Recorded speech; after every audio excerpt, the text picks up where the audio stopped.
you've achieved this level of success that might have been a dream in the past, and you get there and then you get that, so what kind of feeling. You're listening to Overwhelmed Working Woman, the podcast that helps you be more calm and more productive by doing less. I'm your host, Michelle Gauthier, a former overwhelmed working woman and current life coach. On this show, we unpack the stress and pressure that today's working woman experiences. And in each episode, you'll get a strategy to bring more calm, ease, and relaxation to your life.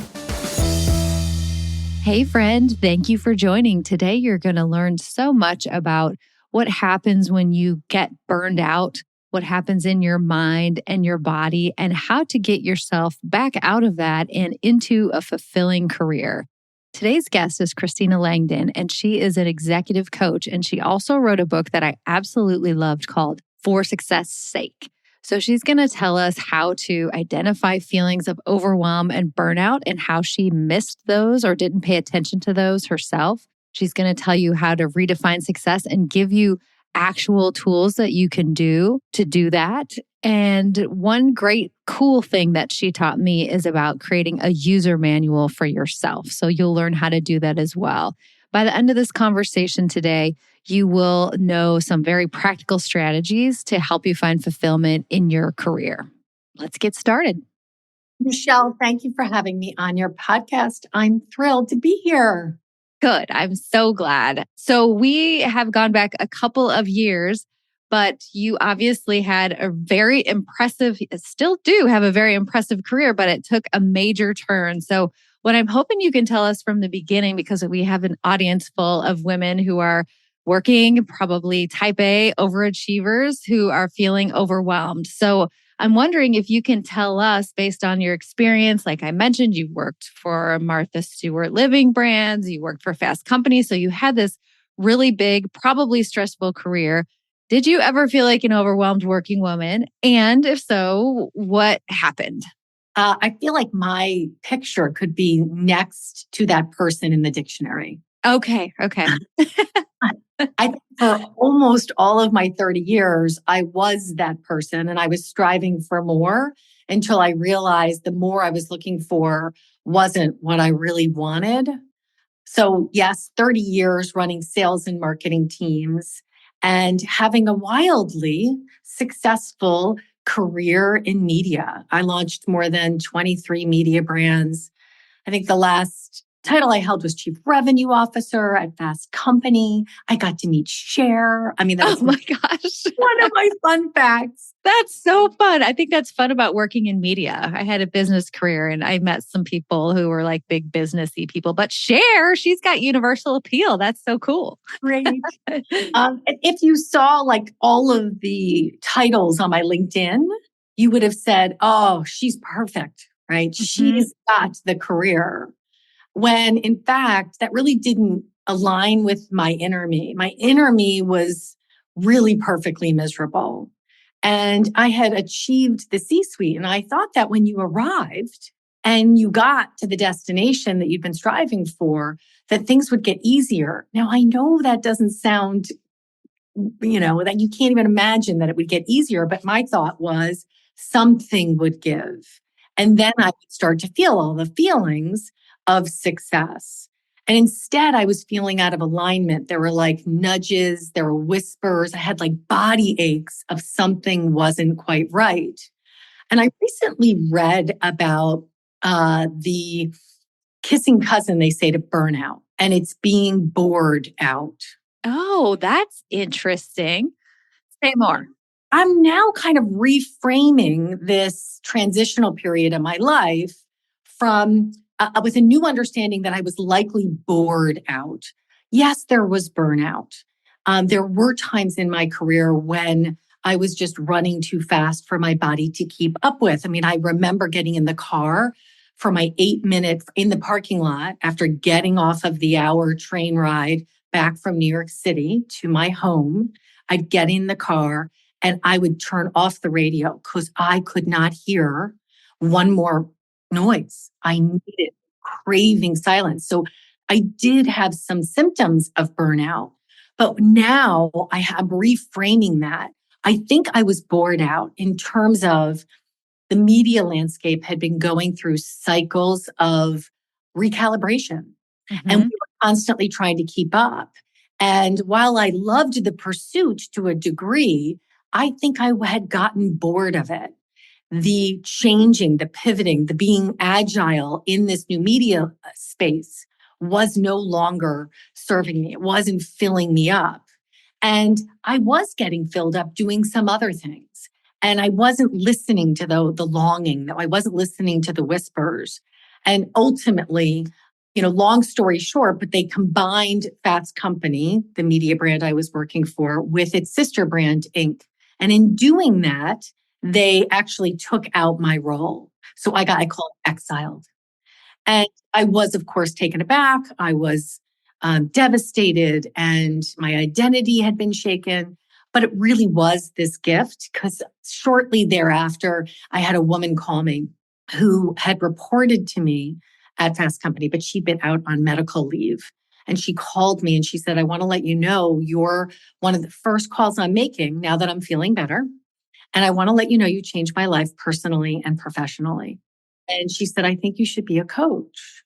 Oh my gosh. I love that she took the time to call you and say that. That's such a good reminder. Okay, go on. I think I almost fell out of my chair. I can see where I was sitting. I can feel my cell phone against my face. Like it was a moment that I can go right back to. Yeah. And I'd thought about it before because I knew I loved helping people. I knew I Mhm.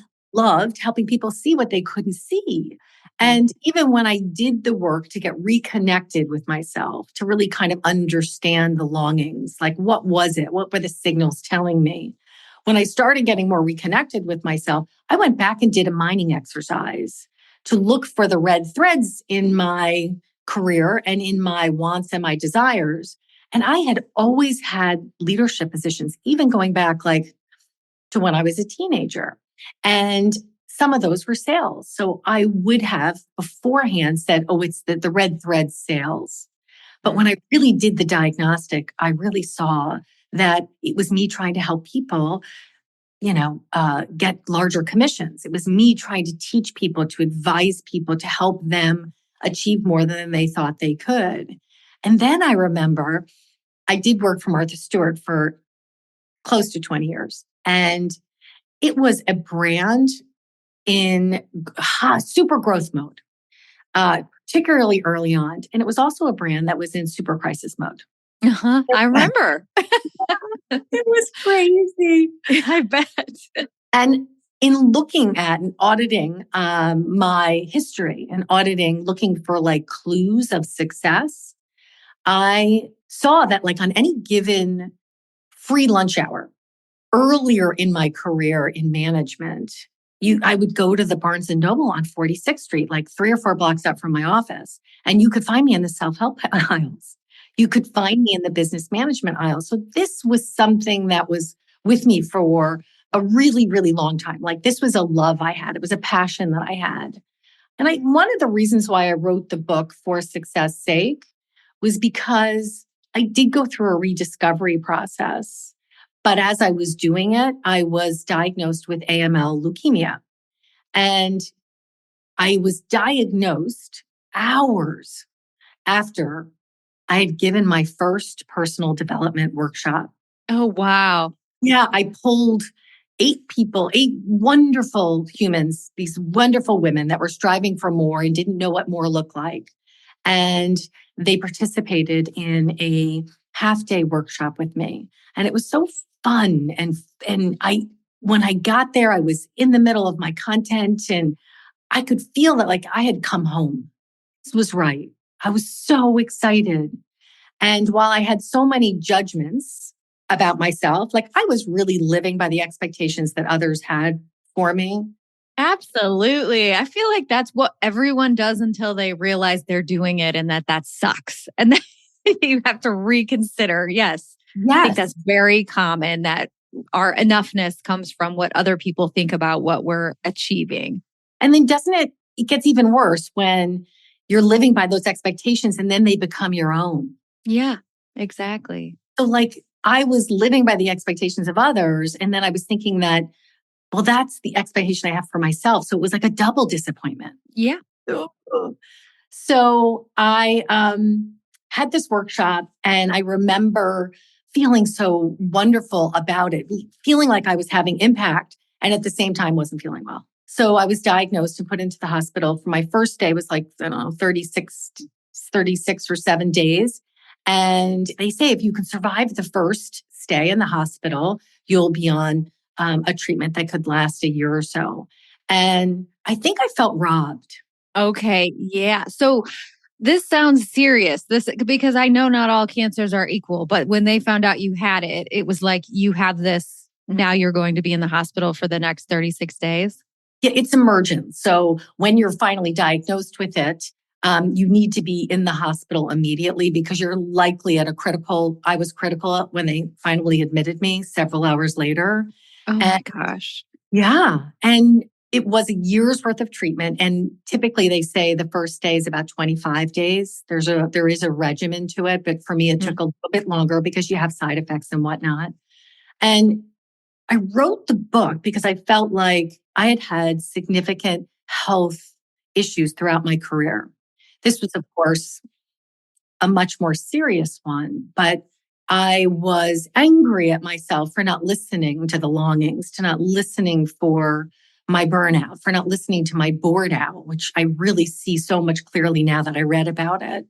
And I want every woman to not wait for a crisis. For the next 30 days, I'm opening up coaching spots to work with me personally in a one-on-one situation. This is for you if you are a woman who wakes up in the morning already feeling exhausted, the woman who does everything for everyone all the time, if you have a stressful job that requires a ton of effort and hours, but you also find yourself volunteering at your kid's school despite really not having the time to do it, or the alternative, not volunteering but feeling really guilty about it, if you feel like you can never get to the bottom of your to-do list, or maybe you find yourself just abruptly lashing out at your kids or your spouse because you're overworked and overwhelmed. If any of those sound like you are probably trapped in a cycle of overwhelm where you're struggling to manage your time, yet you keep saying yes to everything that anyone asks of you. You don't want anybody to be disappointed if you say no. Plus, if you don't do it, who will? All this only leads to more resentment, both of yourself and other people. So you might think the solution is mastering time management, like maybe getting the newest productivity app or getting a new planner or simply cleaning out your closet or getting your house organized. All that stuff is great, but after helping 100+ women over the past 6 years, I noticed that the first step, a calm mind, and becoming mindful is an absolute must-do. Yet most people totally skip this.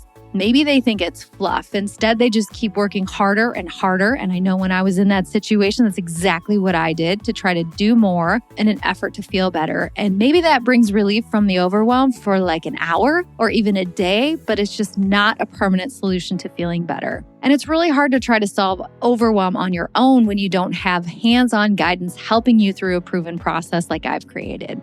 And that is exactly why I'm opening up my one-on-one coaching to our listeners, where I'll be with you and help you every step of the way. We'll start with that mindfulness to create a calm and clear mind. You'll learn how to say no. You'll start choosing what's best for you for once. And little by little, your life will start to feel intentional, calm, and much more peaceful. So if you are looking to enjoy your life more, including your work, and maybe you have a secret dream to quit your corporate job and replace your income with a new business or a whole new industry, or if you're looking just to be present and have fun with your family when you aren't working, or if you really want to finally put yourself first and have the courage to say no without feeling like you're letting someone down, or maybe the combination of all three of those at the same time, this is totally the opportunity for you. I honestly really don't have many spots open, and the price for my one-on-one coaching is going up by 25%. And that's why I'm telling you about this today. Only for podcast listeners. It's the only place I'm going to be mentioning this. You can join at the current price. The link to set up a free consultation is in the show notes. Let's solve your overwhelm together.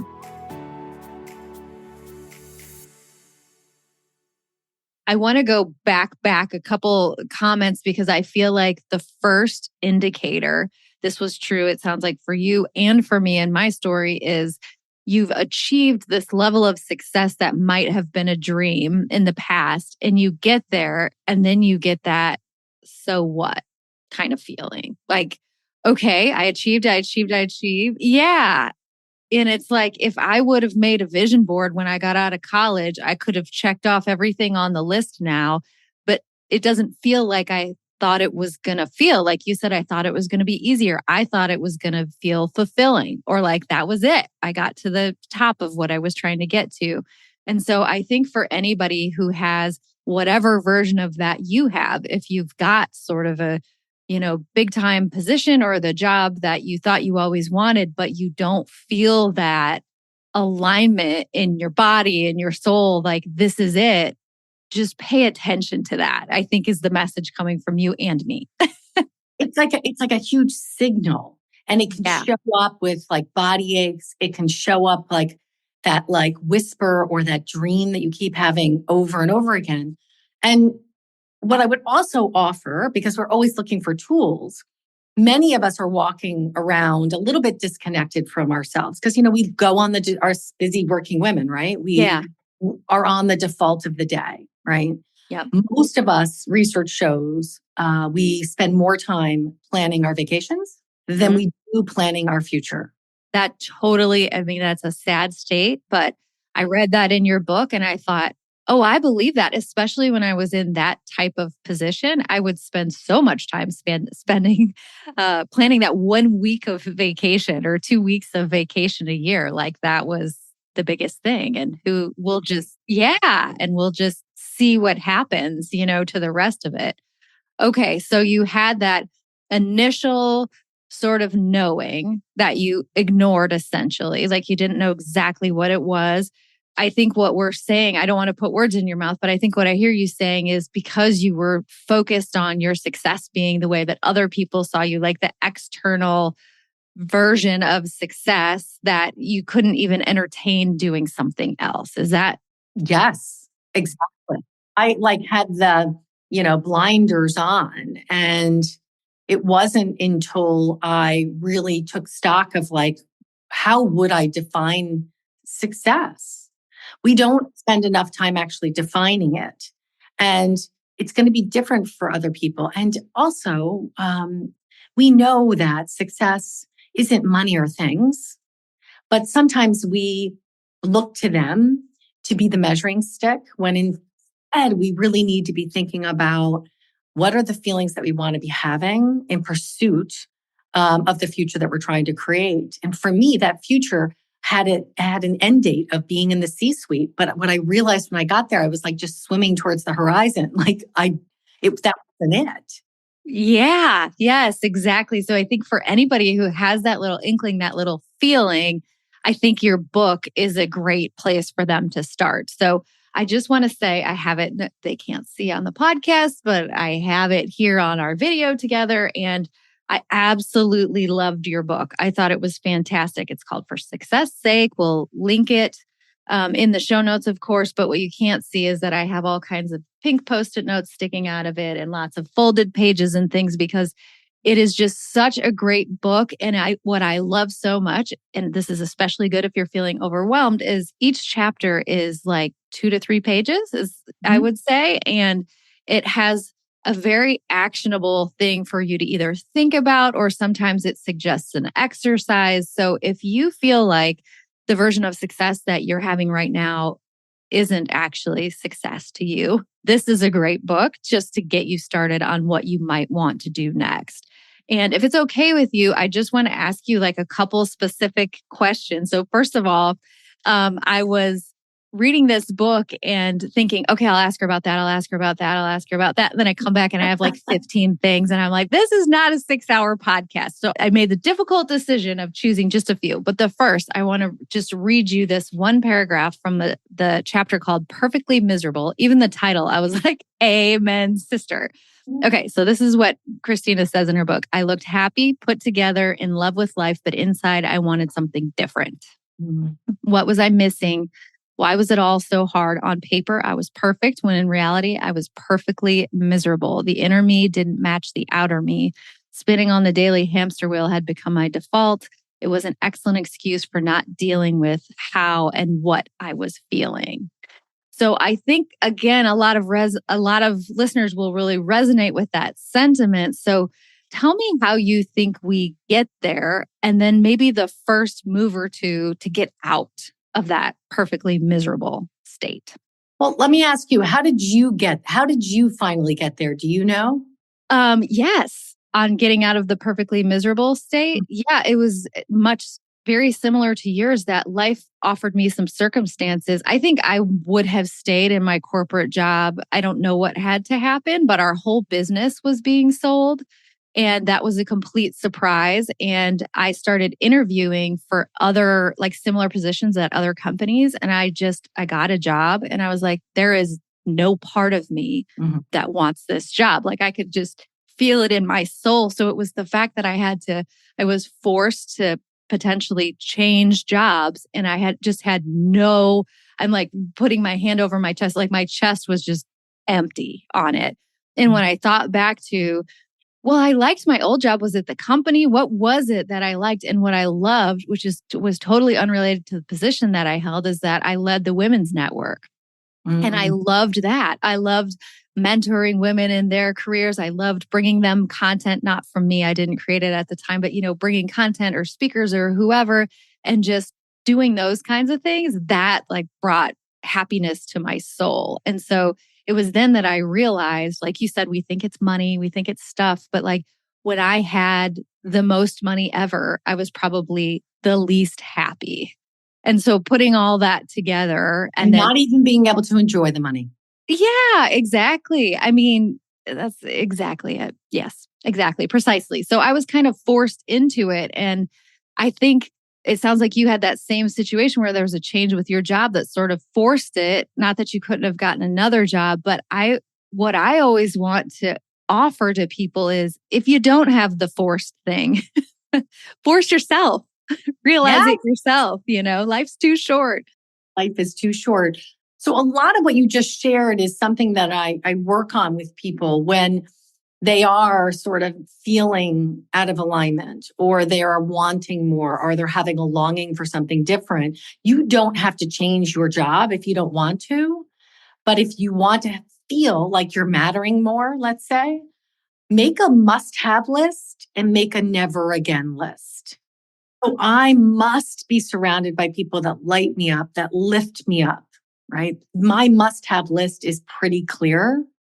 And on my must-have list, which I added to over time, was that something that occurred to me at my time at Fast Company was that if I ever got through this job before I knew I was going to get booted, I said, I'll never work for somebody again. Oh, wow. I love that. I knew in that role that I'd never work for anybody but myself again. And so that was on my must-have list. I will not work for anybody else but me. And then the never again list. Oh, I was really clear about the never again. Of course, not working for somebody else again. It fits there as well. But the never again was, being unhealthy, not being able to take time for myself. The list there was very holistic, and some of it's tangibles, some of it's intangibles, and taken together, if you have these two lists, they can become your filter for making decisions as you go forward. The more we can bring awareness, the more we can bring specificity to what we want for our success, for our life, for our fulfillment, for our mattering. Everything has to be defined. If we don't define it, we're just swimming towards that horizon, right? Yes. So the must have and the never agains. And then where people, I think, get tripped up is inside that same chapter. It ends with the exercise. It's the TENS exercise. What people resist doing is going back and acknowledging themselves, going back and really looking at what are people will say, well, I want more joy, or I want more freedom. And why don't, I offer that you go back and look for the joy and the freedom. Where have you had it in your past? Where have you experienced it before in your past? Because if we can re-experience it, reimagine it by replaying it, then we can then go recreate it a lot more easily. And we also, when we do an audit of our tens, it always ends in realizing, wow, we've done a lot more. We've created so much more than we've ever given ourselves credit for. Women, and we don't give ourselves credit for anything. We sure don't. I'm going to read a couple of the tens just to give you an idea of what Christina's talking about. So she suggests that you make a list of 10 big surprises around how you've handled the roughest time, 10 moments of joy, 10 experiences you would do again, 10 things you learned this past year, 10 opportunities you created, 10 things you're grateful for today. I just think those are all awesome. And I think you and I both know as coaches that when someone starts to try to do this, their brain might come up blank, like, oh, I can't think of anything I'm grateful for. I'm so unhappy right now. And so if you feel that way, you just have to, sometimes it's helpful even to look back at your calendar and see what you've done and, find these things because they're there, but our brain is skipping over them, especially when you're in survival mode. And oftentimes we have to find the evidence, the clues of our success. And so use it as a discovery, as just, be the scientist of your own life, if you will. The one that the people have most trouble with is the 10 things I've created. You see how it's written is I've created. There's ownership in it. There's responsibility in it. People would think, well, I don't want to, I didn't do it all myself. Women, right? Yes. It's us really not allowing ourselves to believe and to take credit for something that we've done. And I'm working with a gal right now who I've known for 20 years. Okay. And she's like, that's the hardest one. I can't really think of anybody. Well, she worked for me. So I know. Yeah. You're like, I can tell you. Yeah. Yeah. So she's like, oh, maybe you're right. Mm-hmm. So that's one that people struggle with, but that's the gateway. You get through that and you can create so much more for your life.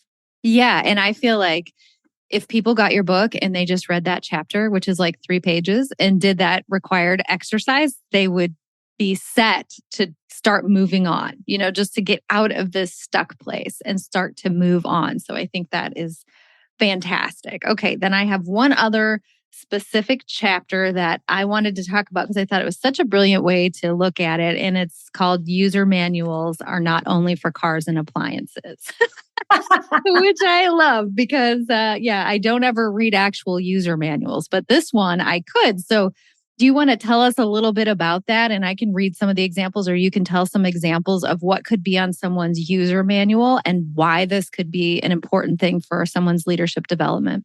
Yeah, this is something, and I would love for you to read some of them, but this is it came to me by way of the Corner Office, which was a article. I think it was a monthly article in the New York Times. And it was called The Corner Office. And some CEO shared his user manual. And it gave me the idea of that we should all have user manuals that we share ahead of time, user manuals that we share at the start of every engagement, every team meeting, ahead of every job that we take, that allows people to understand us better. Part of when we are coming into a new job or leading a new team is that everybody has to get up to speed with each other. Everybody has to get to know each other. And it's a faster way of getting people to work with you. If they know you better sooner, then they can get back to work. So I remember reading this and using it as a framework when I started at Fast Company. And so I arrived there. They hadn't had a leader in about a year. Morale was down and the ship really needed turning around there. So I wanted to get right to work. There wasn't a lot of time. And I showed up and I shared what my user manual was. And a lot of it came from who I am as a person, one of which is I'm very direct. And that's another chapter in the book where I shared that my directness is something that I now see as a gift, and that people who know me really well know that my directness is always in pursuit of them and being better. And it really meant that I had people's back. And I shared that first day at Fast Company. When I am not direct, I'm not myself. So that's when you're getting me sort of at my best. I shared that my family was always will be my first priority. My three children were both had raised our kids primarily on our own, right, as divorced women, and they were my priority. I shared how I like to communicate, and we went through the best way to reach out to me for a status or for an emergency, very different forms of communication. I shared that I work to over deliver on how I manage people, over deliver for my clients, and that I expected the same from them. And in the user manual, I also shared what my expectations were for people that work for me. So I was really clear. People knew what was going to be the sort of script for them to follow.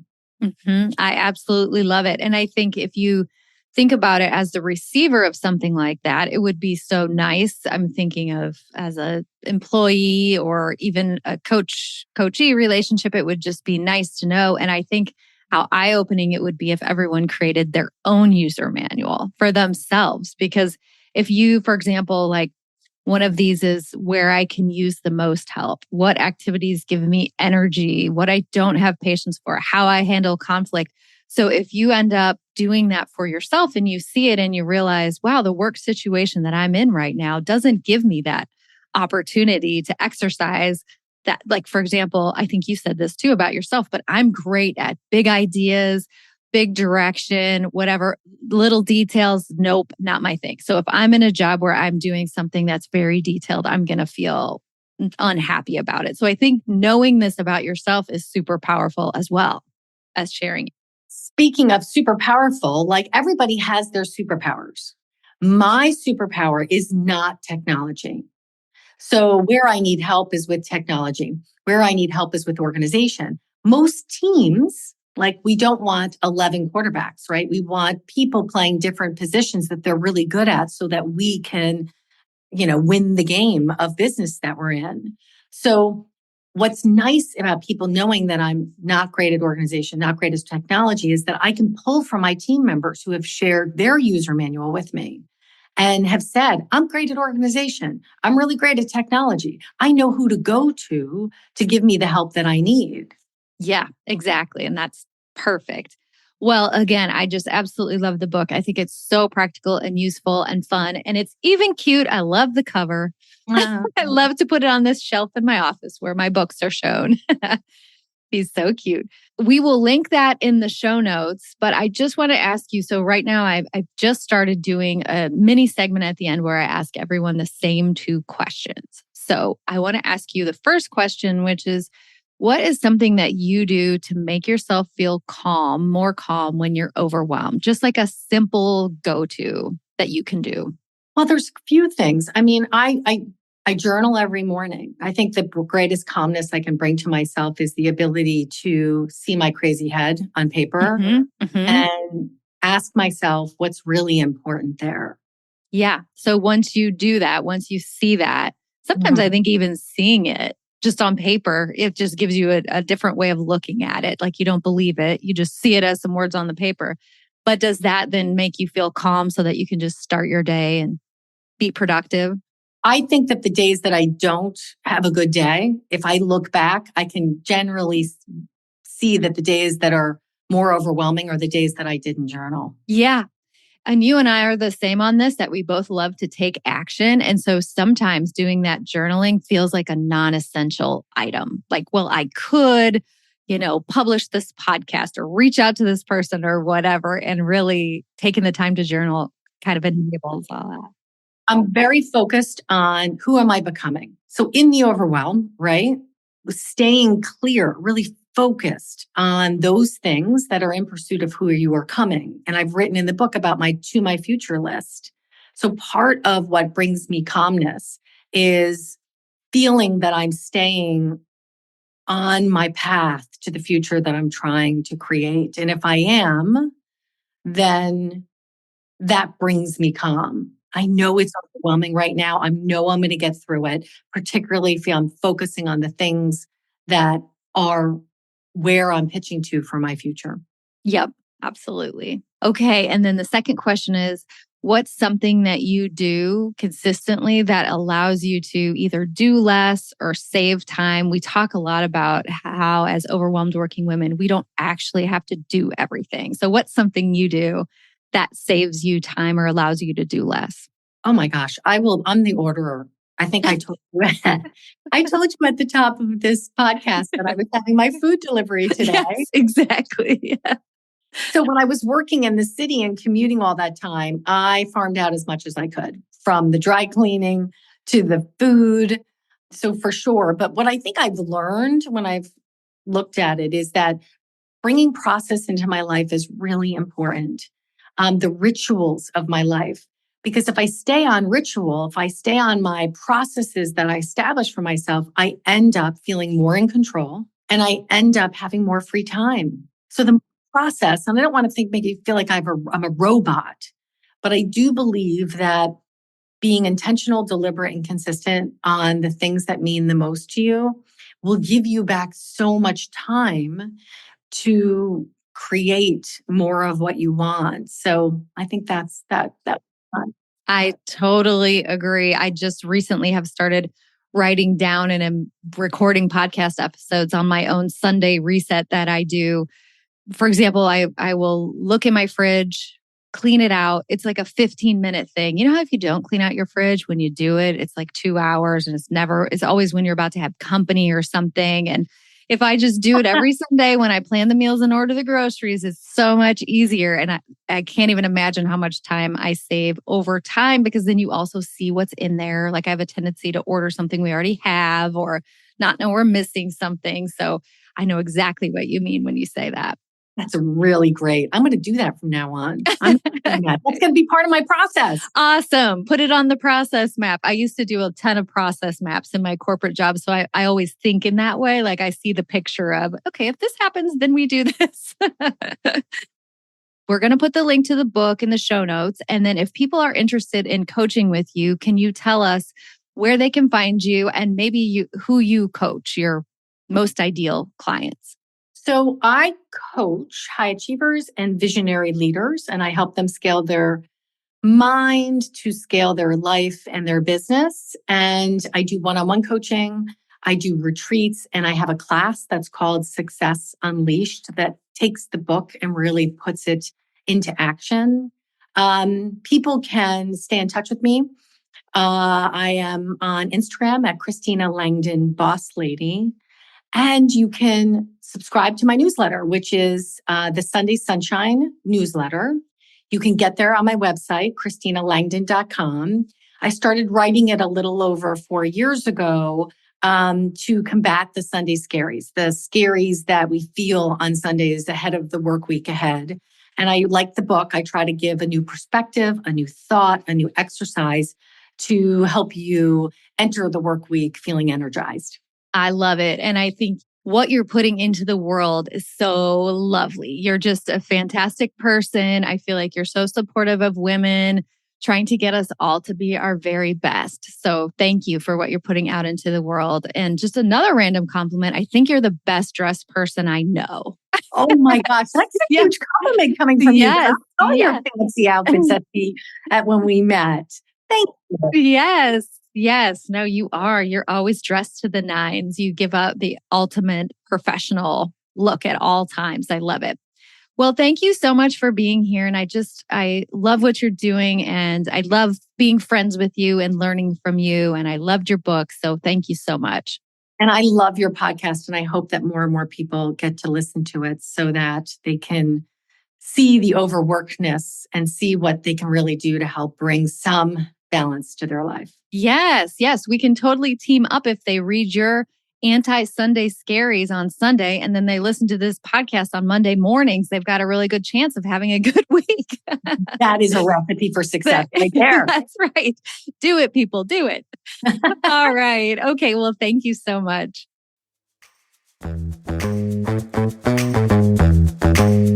Thank you for listening to the Overwhelmed Working Woman podcast. If you want to learn more about my work, head over to my website at michellegauthier.com. See you next week.